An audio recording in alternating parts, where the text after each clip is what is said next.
might see you sometimes it spills into social media and then people just getting highlight clips and stuff like that. But like there be some crazy stuff happening online, right? So some of y'all might know the comedian Corey Holcomb, right? Corey Holcomb is he's not underground, but he's not like superstar status, right? Some people like, I would say racist black people like Jason Whitlock would say he's on the chitlin circuit, right? Um, I Jason Whitlock don't like Corey Holcomb. I like him. I remember seeing him on Last Comic Standing like years ago, but like apparently he's a mainstay. Like people in LA know him as a comedian. I think he might be originally from Chicago, but like people know him in the comedy scene, and like you could be a successful comedian without making movies, without even having a special on Netflix. Like you can have a name for yourself and be living. So Corey Holcomb has stature more so on YouTube. Like that's where his and he has a show called the 5150 podcast, right?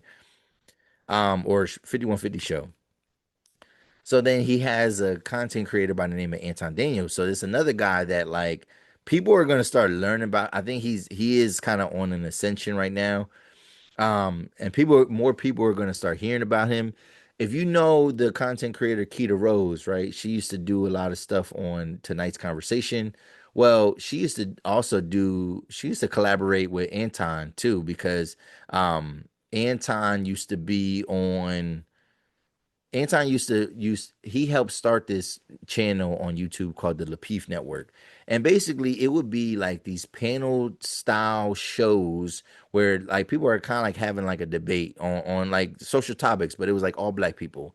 So like Anton was he was like a mainstay on that, and that's what the first time I ever seen him on the Lapeef Network. But then he would be a mainstay, but apparently he was on the production side of things, and they kind of split in like 2022, 23. He kind of split away from that, and then he started his own channel. So once Anton Daniel started his own channel, and then once the election cycle started ramping up, it became clear that even though, yeah, it became clear that he was a conservative, right? And then it became clear that he was definitely a Trump supporter, right? Which is kind of weird. Like a black man, this is a dark skinned brother too. Like, I mean, a black man being a Trump supporter, kind of making a lot of comments that like would denigrate the black community, all in the name of accountability, right? And that's the thing. Like people like even like Candace Owens, like they get credit for this. They get credit like where people they say some wild stuff that like clearly show some like morsels of self-hate. They get praised for that because like, well, did they lie? Did they tell them the truth though? And it's like, bro, let's have an honest conversation about what this person is saying, what they're talking about, and who their audience is. Like we got to mention who their audience is, and like why would they say certain things like this, right? Like because it doesn't come from a place of actually wanting to improve the community or to uplift black people. It's always a gotcha, and it's always a way to denigrate and discredit black people, right? So so Anton Daniels be kind of on that type of time. Like sometimes he talks about it's more neutral stuff. It's about money. And like you could tell that he gets to a bag and like he knows about business, or at least that's what he presents. Like it presents that like he's all about his paper and a broken clock is right twice a day. But like, yeah, if you are like you have some conservative values and things like that, you could align with him and he'd be straight. But like you got to pay attention because like there be times where it's like it comes off a way and it's like, bruh.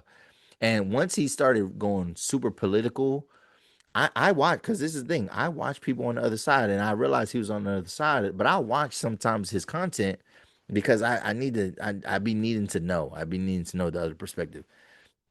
And like some of the stuff is like it's neutral and it's like it makes sense, whatever. But then other times it's like, bro, like really, like, and he don't hold as much as he makes it seem like he holds everybody accountable, bro. If it's anything, he don't. He looks at everything that like our president has done, like everything is good. Everything is good. He don't hold him accountable at all, right? So that makes people feel some type of way. So let's fast forward. He was invited to Corey Holcomb's show, right?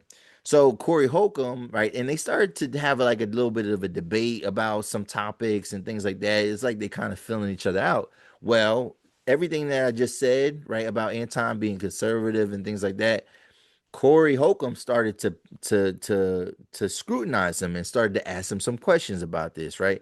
And he was framing it to like basically wanted Anton to kind of admit some things about his support, who he supports, and why he talks and denigrates and says bad things about black people, right? Like that's where Corey was going, right?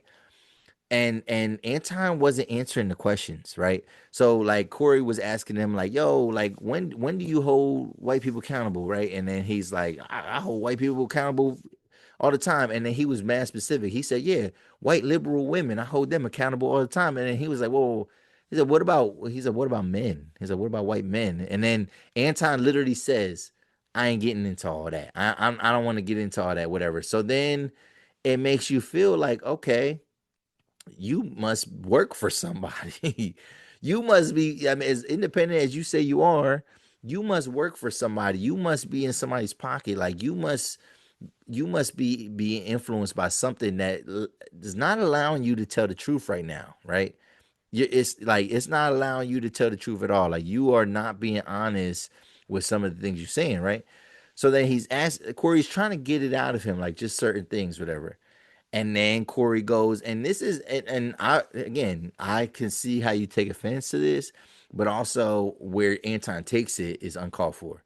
So he's talking to him and he's like asking him questions. Anton's not really answering the questions, but then Corey just basically says, he's like, "Yo, you kissed the ass of white men, right?" So then, and he's like, "What?